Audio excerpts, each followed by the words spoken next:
A história que eu vou contar hoje aconteceu em Curitiba, no estado do Paraná, há mais de 2 décadas.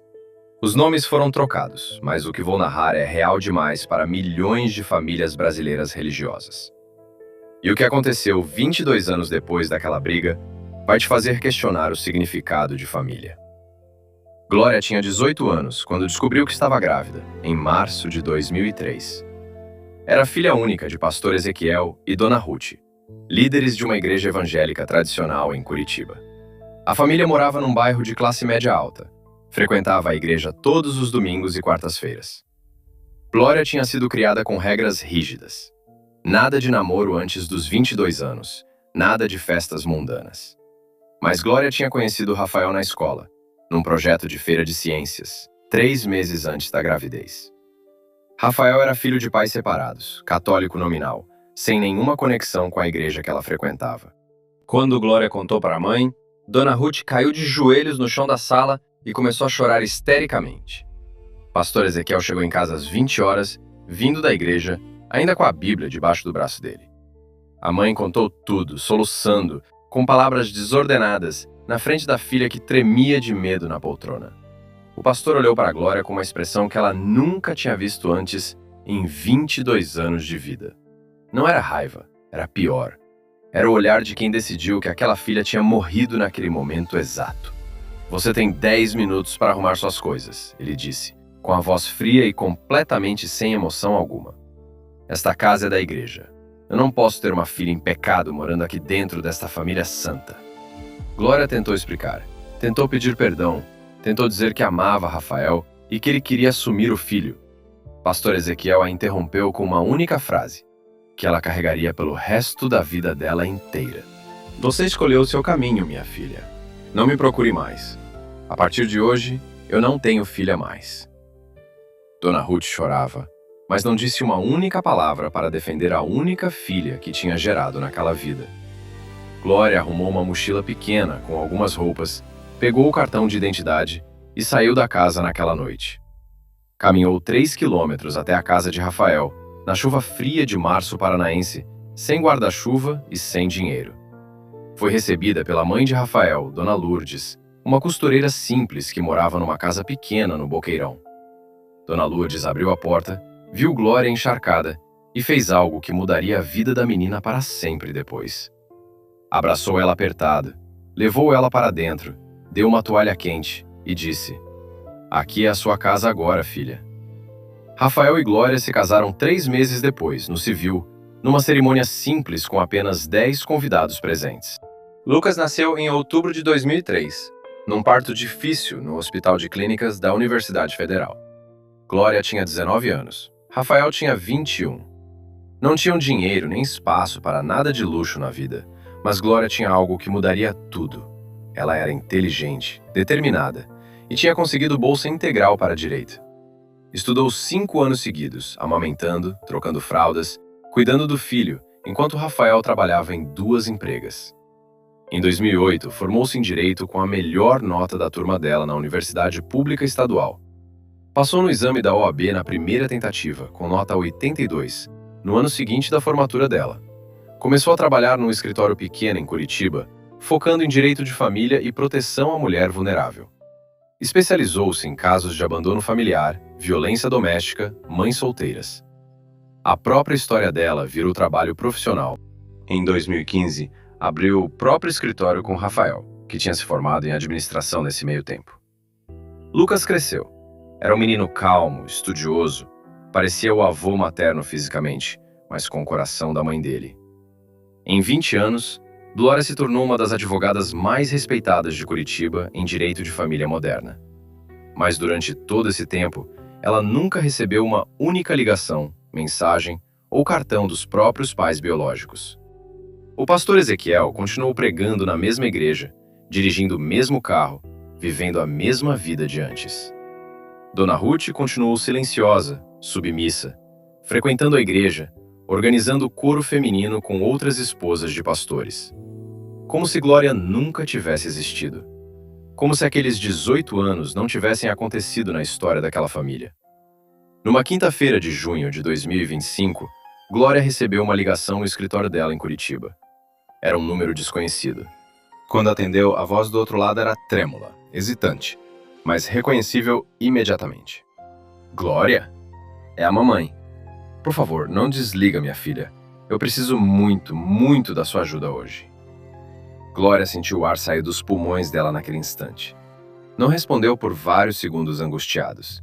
Havia 22 anos desde a última vez que ela ouviu a voz da própria mãe ao telefone. Dona Ruth chorava no telefone.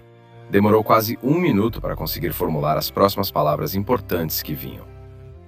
Seu pai está internado, minha filha. Câncer no fígado, estágio 4. Precisa de um transplante urgente para sobreviver. Os médicos disseram que ele tem 3 meses no máximo, se não conseguir doador compatível ainda esta semana. Eu sei que eu não tenho direito de pedir nada para você. Eu sei que nós te abandonamos quando você precisava. Mas seu pai está morrendo, Glória. Ele acordou esta manhã chamando o seu nome no hospital. Ele te quer ver. Glória ficou em silêncio, os olhos cheios de lágrimas, a mão dela apertando o telefone com uma força exagerada. 22 anos, 22 aniversários de Lucas sem o avô. 22 natais sem a família materna dela. 22 anos de cartões enviados que nunca foram respondidos. De ligações feitas que caíram no silêncio absoluto. Glória respirou fundo, controlou a voz e perguntou apenas uma coisa para a mãe, do outro lado do telefone agora. Mãe, você está me ligando porque me ama? Ou porque o papai precisa de alguma coisa que só eu posso dar agora? Dona Ruth não conseguiu responder por vários segundos longos. Quando respondeu, a voz dela mal saía da garganta dela. Eu te amei todos os dias destes 22 anos, minha filha. Mas eu não tive coragem de te procurar. Eu sei que isso é covardia. Eu sei que eu falhei como mãe. Mas eu te peço perdão de joelhos agora. Glória encerrou a ligação dizendo que pensaria.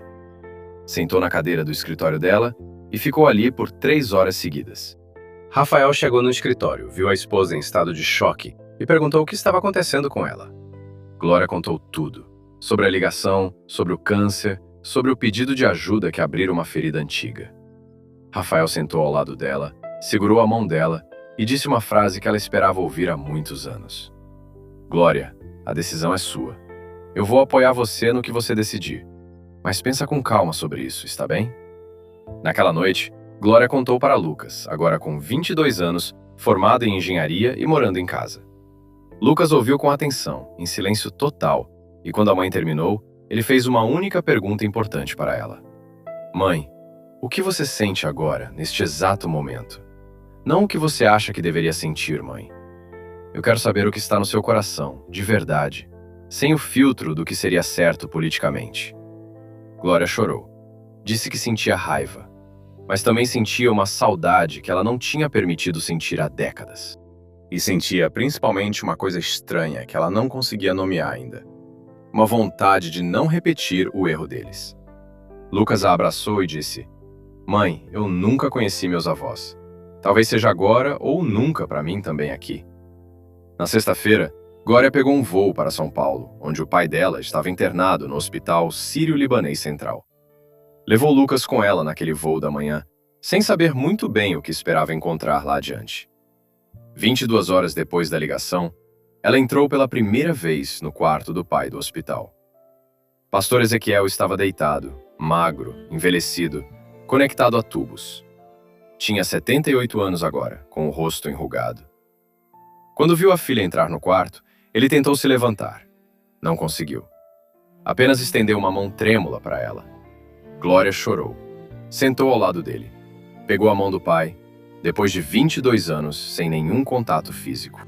Pastor Ezequiel olhou para Lucas, que estava parado na porta, e perguntou com voz fraca: Esse é meu neto? Glória balançou a cabeça, fazendo sinal positivo. Lucas se aproximou da cama, sem saber muito bem o que fazer ali. Pastor Ezequiel olhou para o neto que nunca tinha visto, e 2 lágrimas caíram dos olhos cansados dele ao mesmo tempo. Você se parece com o seu bisavô paterno, meu filho, ele disse para Lucas, com a voz quebrando muito. Você tem os olhos exatos do meu pai, que faleceu antes de você nascer. É como se ele estivesse aqui agora. Glória pediu para falar a sós com o pai.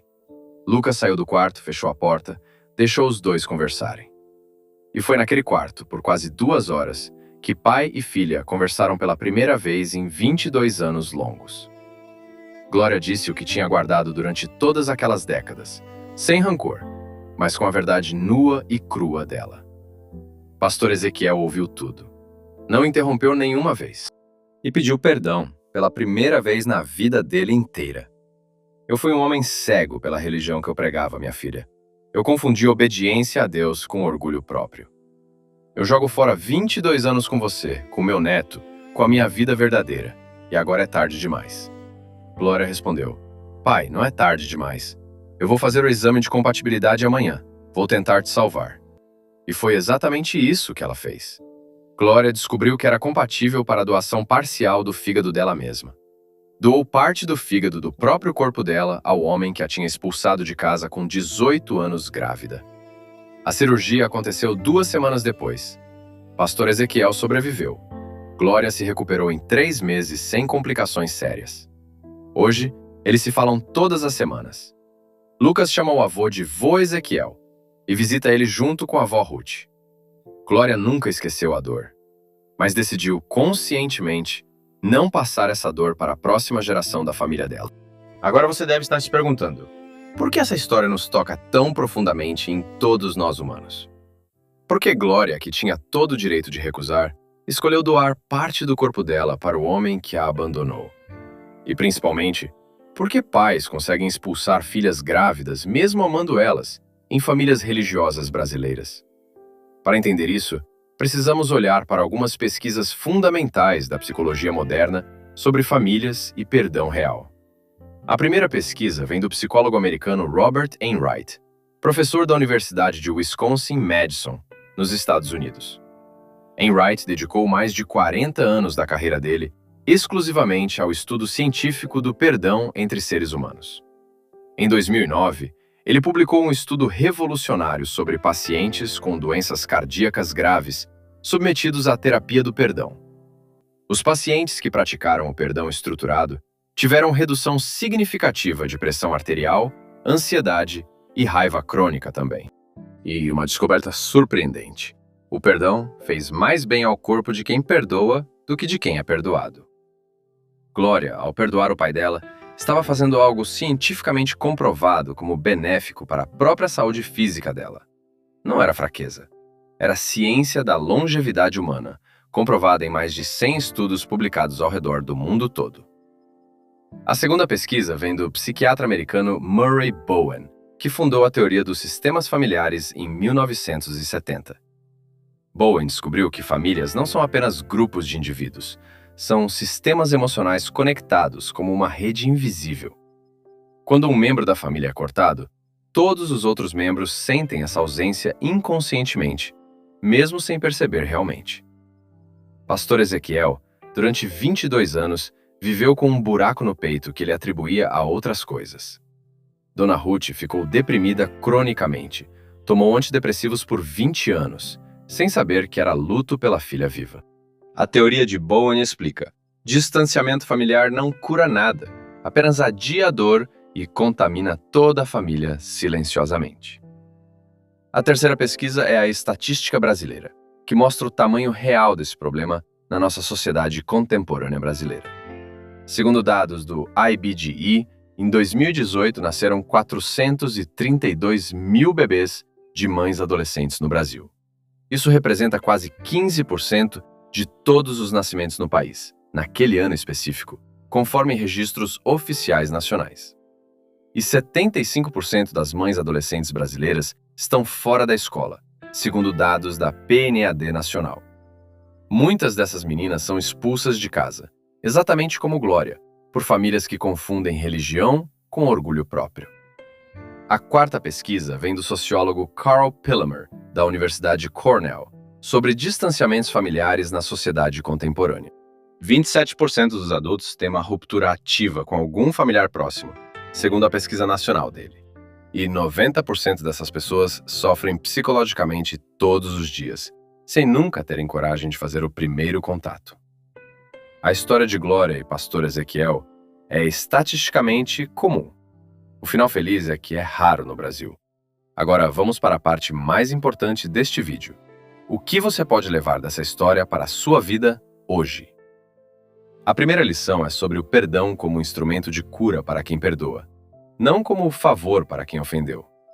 Quando Glória perdoou o pai dela, ela libertou primeiro a si mesma da prisão emocional de 22 anos. Pesquisas de Enright provam: pessoas que perdoam vivem em média 7 anos a mais do que pessoas com ressentimento crônico. A segunda lição é sobre não repetir os erros dos nossos pais quando temos os próprios filhos crescidos hoje. Glória, mesmo magoada, escolheu mostrar a Lucas que o caminho do amor é sempre mais importante do que o caminho do orgulho. E essa escolha vai ecoar nas próximas 3 gerações da família, segundo a teoria dos sistemas familiares de Bowen. A terceira lição é sobre o que fazer agora, hoje, se você está distanciado de alguém da sua família. Não espere que o outro lado faça o primeiro movimento. Não espere que alguém adoeça gravemente para vocês conversarem. Pegue o telefone. Mande uma mensagem simples. Diga: "Mãe, eu te amo", mesmo com tudo o que aconteceu entre nós. Mesmo que não tenha resposta, mesmo que doa fazer isso sozinho, você vai dormir em paz pela primeira vez essa noite. Agora me conta nos comentários. Você foi expulsa de casa por engravidar jovem demais para sua família religiosa? Ou você é o pai, a mãe, que expulsou um filho um dia e hoje sente o peso dessa decisão sozinho? Se este vídeo te tocou, deixe um like e compartilhe com quem precisa ouvir essa mensagem hoje à noite agora. E se inscreva no canal Os Diários de Gabriel, porque histórias como essa publico 2 vezes por semana sempre aqui. No próximo vídeo, vou contar a história de um homem que perdoou o amigo que destruiu tudo na vida dele. Você não vai acreditar no motivo verdadeiro que estava por trás daquela traição enorme entre 2 antigos amigos brasileiros. Até lá, eu sou o Gabriel, e essa foi mais uma página dos meus diários pessoais que compartilho aqui contigo. Perdoe quem te machucou. Não porque eles merecem, mas porque você merece viver livre dessa dor antiga, finalmente.